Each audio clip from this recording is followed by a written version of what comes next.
ಸಾಲಿನ ರಾಜ್ಯ ಮಟ್ಟದ SLC ಪೂರ್ವಭಾವಿ ಪರೀಕ್ಷೆ 1 ವಿಜ್ಞಾನ. ಸೊ ಅದರಲ್ಲಿ ಭೌತ ವಿಜ್ಞಾನ 27 ಅಂಕಗಳು ಇರ್ತವೆ ವಿದ್ಯಾರ್ಥಿಗಳೇ. ಅದರ 1ನೇ ಪ್ರಶ್ನೆ ನೋಡ್ತಾ ಇದ್ದೀರಿ.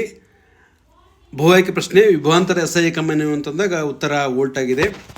ಅದೇ ರೀತಿ 2ನೇ ಪ್ರಶ್ನೆ ನೋಡಿದಾಗ ಇದರಲ್ಲಿ ಒಂದು ಉನ್ನತ ಮಟ್ಟದ ಕೌಶಲ್ಯ ಕೇಳಿದರು. ಅದರಲ್ಲಿ ಕೊಟ್ಟಿರುವ ಚಿತ್ರದಲ್ಲಿ ಕಾಂತ ಕ್ಷೇತ್ರಕ್ಕೆ ಸಂಬಂಧಿಸಿದಂತೆ ಸರಿಯಾದ ಹೇಳಿಕೆ ಕೇಳಿದರು. ಅದರಲ್ಲಿ ಉತ್ತರ P ಮತ್ತು Qಗಳಲ್ಲಿ ಸಮನಾಗಿರುತ್ತದೆ ಉತ್ತರವಾಗಿದೆ. ಅದೇ ರೀತಿ 3ನೇ ಪ್ರಶ್ನೆ ನೋಡಿದಾಗ ಒಂದು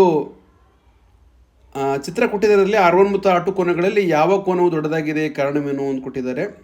ಸೊ ಹೀಗಾಗಿ ಈ ಒಂದು ಬೆಳಕಿನ ಕಿರಣ ಇದರಲ್ಲಿ ವಿರಣ ಮಾಧ್ಯಮದಿಂದ ಈ ಒಂದು ಸಾಂದ್ರ ಮಾಧ್ಯಮಕ್ಕೆ ಬಂದಾಗ ಒಂದು ಚಿತ್ರ ಕೊಟ್ಟಿದ್ದರು. ಅದರಲ್ಲಿ ಮುಖ್ಯವಾದಂಥ ಉತ್ತರ ನೋಡಿದಾಗ R2 ಕೋನವು ದೊಡ್ಡದಾಗಿದೆ, ಕಾರಣ ಕೇಳಿದಾಗ ಸಾಂದ್ರ ಮಾಧ್ಯಮದಿಂದ ವಿರಳ ಮಾಧ್ಯಮಕ್ಕೆ ಬಂದಾಗ ಬೆಳಕು ಪ್ರಸಾರವಾದಾಗ ಅದು ಲಂಬದಿಂದ ದೂರ ಹೋಗ್ತದೆ.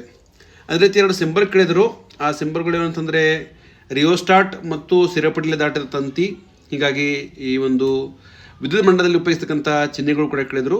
ಸೊ ನೋಡ್ತಾ ಇದ್ದೀರಿ ರಿಯೋಸ್ಟಾಟ್, ಅದೇ ರೀತಿ ಸಿರಪಟಲಿ ದಾಟಿದ ತಂತಿ ತಾವು ನೋಡ್ತಾ ಇದ್ದೀರಿ. ಪ್ರಶ್ನೆ 5.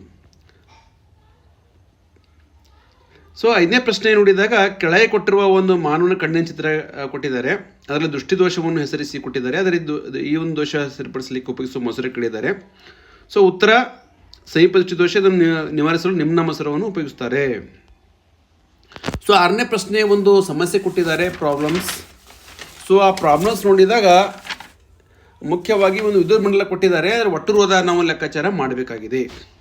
ಸೊ ನೋಡ್ತಾ ಇದ್ದೀರಿ ಒಂದು ಒಟ್ಟು ನೋಡಿದಾಗ ಇಲ್ಲಿ 15 ಓಮ್, 5 ಓಮ್, ಅದೇ ರೀತಿ ಇನ್ನೊಂದು 5 ಓಮ್ ಅಲ್ಲಿ ಸರಣಿ ಮಾಡಿದಾಗ 25 ಓಮ್ ಆಗ್ತಾ ಇದೆ. ಅದೇ ರೀತಿ ಇಲ್ಲಿ ಈ 20 ಓಮ್ ಮತ್ತು 30 ಓಮ್ ಕೂಡ ಅಲ್ಲಿ ಎರಡೂ ಕೂಡ ಸರಣಿ ಜೋಡಿಸಿದಾಗ 50 ಹೀಗಾಗಿ ನಂತರ ಈ ಒಂದು ಪ್ಯಾರಲಲ್ ಕಾಂಬಿನೇಷನ್ ಮಾಡಿದಾಗ ಅದರಲ್ಲಿ ನೋಡ್ತಾ ಇದ್ದೀರಿ 1/25 ಪ್ಲಸ್ 1/50 ಮಾಡಿದಾಗ ನೋಡ್ತಾ ಇದ್ದೀರಿ ಇದರಲ್ಲಿ 5/50 ನಂತರ 10 ಆಯಿತು. ಸೊ ಇದರಲ್ಲಿ ನೋಡ್ತಾ ಇದ್ದೀರಿ ಒಟ್ಟು ರೋಧ ಅಂತಂದರೆ 10 ಓಮ್ ಆಗಿದೆ. ಸೊ ಮುಂದಿನ ಪ್ರಶ್ನೆ, ಕಾಂತೀಯ ಬಲರೇಖೆಗಳ ಯಾವುದಾದ್ರು 4 ಗುಣಲಕ್ಷಣವನ್ನು ಬರೆಯಿರಿ ಅಂತ ಕೊಟ್ಟಿದ್ದಾರೆ.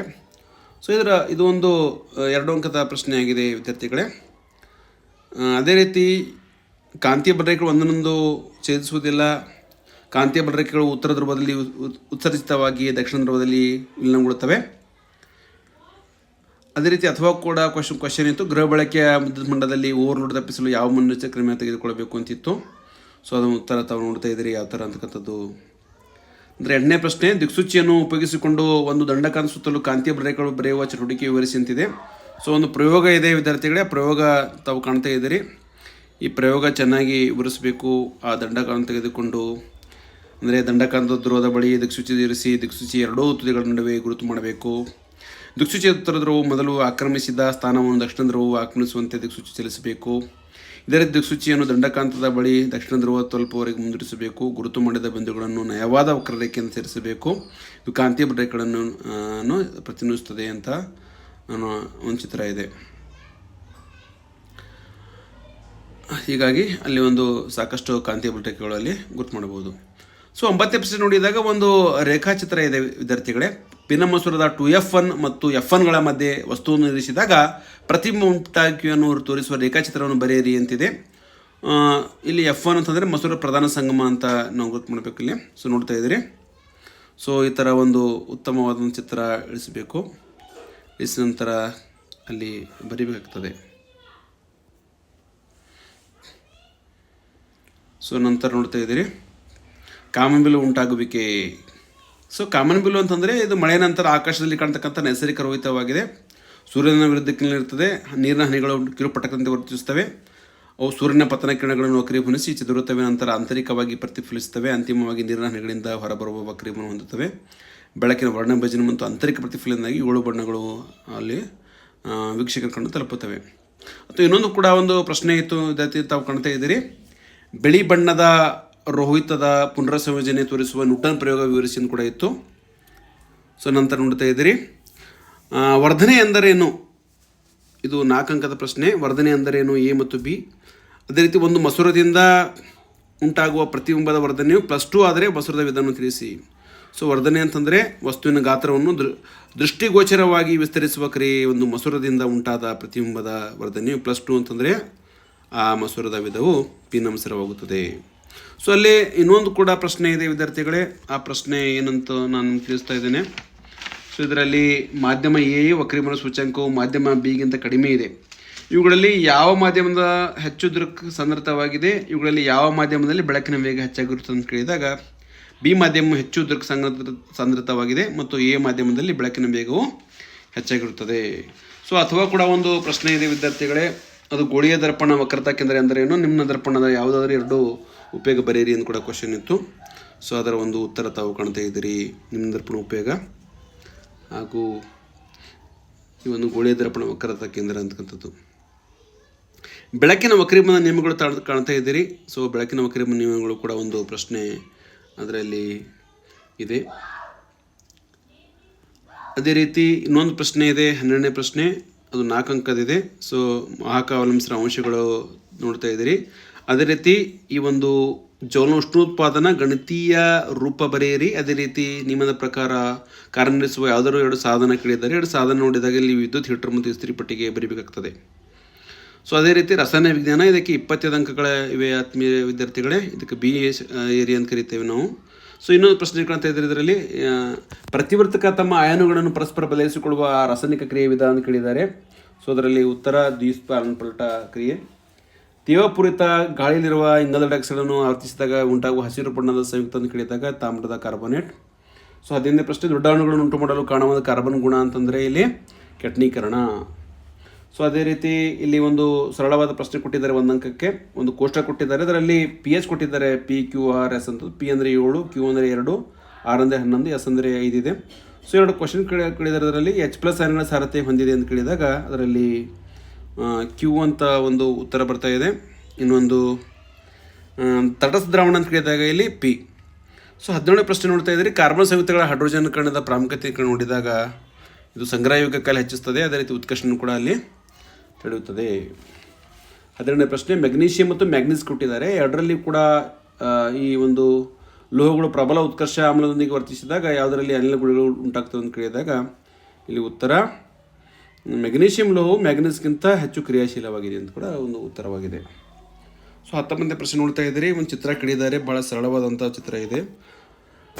ಸಾರಡೆ ಸಲ್ಫ್ಯೂರಿಕ್ ಆಮ್ಲದೊಂದಿಗೆ ಸತ್ವನುಚುರುಗಳ ವರ್ತನೆ ಅಂತಕ್ಕಂಥದ್ದು ಒಂದು ಚಿತ್ರ ತಾವು ಕಾಣ್ತಾ ಇದ್ದೀರಿ. ಇದರಲ್ಲಿ ಚಿತ್ರ ಬರೆಯಿರಿ ಅಂತ ಕೊಟ್ಟಿದ್ದಾರೆ. ಅದೇ ರೀತಿ ಕಾರಣ ಕೊಡಿ ಅಂತ ಕೂಡ ಕ್ವಶನ್ ಕೇಳಿದರೆ 20ನೇದು. ಸವಲೆನ್ಸಿ ಸಂಯುಕ್ತಗಳು ಕಡಿಮೆ ದ್ರವಣ ಬಿಂದುಗಳು ಮತ್ತು ಕುದಿಯುವ ಬಿಂದುಗಳು ಹೊಂದಿವೆ ಅಂತ ಕೂಡ ಕ್ವಶನ್ ಕೇಳಿದರು. ಅದರ ಉತ್ತರ ತಾವು ಕಾಣ್ತಾ ಇದ್ದೀರಿ. ಅದೇ ರೀತಿ ಕಾರ್ಬನ್ ಪರಮಾಣುಗಳು ಈ ಒಂದು ನೋಡ್ತಾ ಇದ್ದೀರಿ, ಇಲ್ಲಿ ಅಯಾನ್ ಮತ್ತು ಅದರ ಮುಖ್ಯವಾಗಿ ಕೆಟಯನ್ ಮತ್ತು ಅನಿಯನ್ ಹೊಂದಿರುತ್ತವೆ. ಹೀಗಾಗಿ ಇಲ್ಲಿ ಅಯಾನ್ಗಳು ಉಂಟು ಮಾಡುವುದಿಲ್ಲ ಅಂತ ಕ್ವಶನ್ ಕೇಳಿದ್ದಾರೆ. ಹೀಗಾಗಿ ಕಾರಣ ನೋಡಿದಾಗ ಕಾರ್ಬನ್ 4 ಎಲೆಕ್ಟ್ರಾನ್ ಪಡೆದರೆ ಆಗ 10 ಎಲೆಕ್ಟ್ರಾನ್ಗಳನ್ನು 6 ಪ್ರೋಟಾನ್ ಹಿಡಿದಿಟ್ಟುಕೊಳ್ಳಲಾರದು ಅಥವಾ 4 ಎಲೆಕ್ಟ್ರಾನ್ಗಳನ್ನು ಹೊರತೆಗೆಯಲು ಹೆಚ್ಚಿನ ಶಕ್ತಿಯ ಅವಶ್ಯಕತೆ ಇರುತ್ತದೆ.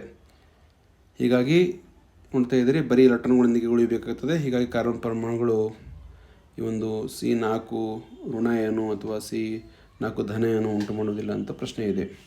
ಸೊ ಇನ್ನೊಂದು ಪ್ರಶ್ನೆ ನೋಡ್ತಾ ಇದ್ದೀರಿ ವಿದ್ಯಾರ್ಥಿಗಳೇ, ಲೋಹದ ಮೇಲೆ ಹಬೆಯ ವರ್ತನೆ ತೋರಿಸಲು ಬಳಸುವ ಉಪಕರಣ ಜೋಡಣೆ ಚಿತ್ರವನ್ನು ಬರೀರಿ ಅಂತ ಪ್ರಶ್ನೆ ಇತ್ತು.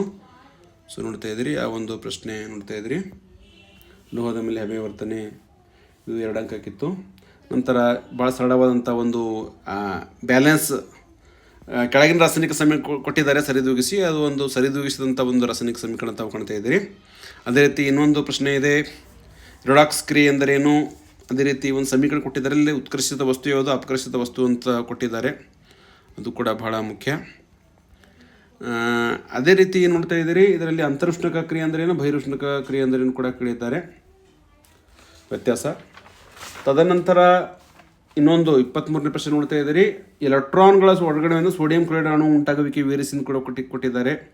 ಸೊ ಅದು ಒಂದು ಕೂಡ ವಿವರಣೆ ಮಾಡಬೇಕು. ಅಥವಾ ಇನ್ನೊಂದು ಕ್ವಶನ್ ಕೇಳಿದ್ದಾರೆ, ಅಲ್ಯೂಮಿನಿಯಂ ಆಕ್ಸೈಡನ್ನು ಉಭಯವರ್ತಿ ಆಕ್ಸೈಡನ್ನು ಕರೆಯುತ್ತಾರೆ ಏಕೆ. ಅದೇ ರೀತಿ ಆಮ್ಲ ಮಳೆ ಎಂದರೇನು. ಅದೇ ರೀತಿ ಕಾಸುವಿಕೆ ಪ್ರಕ್ರಿಯೆ ಹುರುವಿಗಿಂತ ಭಿನ್ನ ಹೇಗೆ, ಅಂದರೆ ಕಾಸುವಿಕೆ ಅಂದರೆ ಅರ್ಥ ಏನು, ಹುರುವಿಕೆ ಅಂದರೇನು, ಅದು ಒಂದು ವ್ಯತ್ಯಾಸ ಕೂಡ ಕೇಳಿದ್ದಾರೆ. ಅದೇ ರೀತಿ 24ನೇ ಎ, ಆಮ್ಲಮಳೆ ಎಂದರೇನು? ಬಿ. ಆಮ್ಲವು ಲೋಹದ ಕಾರ್ಬನೇಟ್ ಜೊತೆ ವರ್ತಿಸಿದಾಗ ಬಿಡುಗಡೆಯ ಅನಿಲ ಯಾವುದು? 24ನೇ ಸಿ ಕ್ವಶನ್ ಕೇಳಿದಾಗ ಅಡಿಗೆ ಸೋಡಾದ ರಾಸಾಯನಿಕ ಹೆಸರು ಮತ್ತು ಅಣುಸೂತ್ರವನ್ನು ಬರೆಯಿರಿ ಅಂತ ಕೇಳಿದ್ದಾರೆ. ಸೊ ಇದು ಭಾಳ ಸರಳ ಪ್ರಶ್ನೆಯಾಗಿತ್ತು ವಿದ್ಯಾರ್ಥಿಗಳೇ. ಅಡಿಗೆ ಸೋಡಾದ ರಾಸಾಯನಿಕ ಹೆಸರು ಸೋಡಿಯಂ ಬೈಕಾರ್ಬನೇಟ್ ಅಥವಾ ಸೋಡಿಯಂ ಹೈಡ್ರೋಜನ್ ಕಾರ್ಬನೇಟ್ ಅಂತ ಕರೆಯುತ್ತಾರೆ. ಅದರ ಸೂತ್ರ NaHCO3 ನೋಡ್ತಾ ಇದ್ದೀರಿ. ನಂತರ ಇನ್ನೊಂದು ಪ್ರಶ್ನೆ ನೋಡ್ತಾ ಇದ್ದೀರಿ, 4 ಅಂಕದ ಪ್ರಶ್ನೆ. ಇದರಲ್ಲಿ N-ಬ್ಯೂಟಿನ್ ಅಂದ್ರೇನು, ಐಸೋಬ್ಯೂಟಿನ್ ಅಂದ್ರೇನು ಅಂತಕ್ಕಂಥದ್ದು ಕೂಡ ಒಂದು ಸರಳವಾದಂಥ ಒಂದು ನೋಡ್ತಾ ಇದ್ದೀರಿ, ರಚನೆ ನೋಡ್ತಾ ಇದ್ದೀರಿ ಅದರದ್ದು. ಅದೇ ರೀತಿ ಬಿ ನೋಡಿದಾಗ ಎಸ್ಟರೀಕರಣ ಎಂದರೇನು, ಇಥನಾಲ್ನಿಂದ ಇಥೀನ್ ಹೇಗೆ ಪಡೆಯಲಾಗುವುದು ಅಂತ ಕೂಡ ಒಂದು ಪ್ರಶ್ನೆ ಇತ್ತು. ಅದೇ ರೀತಿ ಸಾಬೂನು ಸ್ವಚ್ಛಗೊಳಿಸುವ ಒಂದು ಪ್ರಕ್ರಿಯೆ ಕೂಡ ತಿಳಿಸಿರಿ ಅಂತ ಕೂಡ ಅಲ್ಲಿ ಕೇಳಿದರು. ಸೊ ನೋಡ್ತಾ ಇದ್ದೀರಿ ಒಂದು ಸರಳವಾದಂಥ ಚಿತ್ರ. ಅದೇ ರೀತಿ ನೈಟ್ರೋಜನ್ ಚುಕ್ಕೆ ರಚನೆ ವಿನ್ಯಾಸ, ಅದೇ ರೀತಿ ಮಿಥೇನ್ CH4 ಚುಕ್ಕೆ ರಚನೆ ವಿನ್ಯಾಸ ಕೂಡ ತಾವು ಕಾಣ್ತಾ ಇದ್ದೀರಿ.